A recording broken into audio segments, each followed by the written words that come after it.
Les femmes burkinabées constituent 52% de la population, une majorité invisible car celles-ci sont sous-représentées dans les instances de décision. Le Burkina Faso a bel et bien voté des lois puis ratifié des textes internationaux dont certaines dispositions sont favorables aux femmes. En 2020, cependant, seulement 15 femmes siègent à l'Assemblée nationale sur 127 députés. Et sur les 29 ministres du gouvernement actuel, seulement 4 femmes. Au Burkina, il y a des femmes diplômées compétentes. Justement, dans le gouvernement, les postes nominatifs sont des postes purement politiques. Et dans les partis politiques, les femmes ne sont pas valorisées. Elles jouent le rôle d'animatrices et ne sont pas récompensées lorsqu'il s'agit de nomination. Les droits des femmes au Burkina ne sont pas respectés. Les femmes sont les plus touchées par la pauvreté. Leur travail en milieu rural n'est pas rémunéré. Cette dernière décennie, la coalition burkinabé pour les droits de la femme CBDF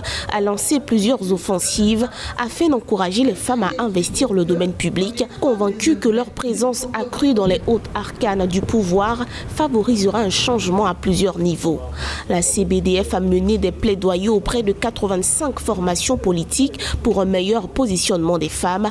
Sur les 13 candidatures à la présidentielle du 22 novembre 2020 validées par la commission électorale nationale indépendante, Yeli Monique Kam est la seule femme à briguer la magistrature suprême. La bonne nouvelle est que les femmes s'organisent de plus en plus. Depuis l'annonce de ma candidature, j'ai vu l'enthousiasme des femmes à mes côtés. Notre nombre est notre force et j'ai la conviction que nous allons nous engager davantage. La révolution est en marche. Les femmes se sont réveillées. Elles ont compris et de plus en plus nous allons participer à la vie politique.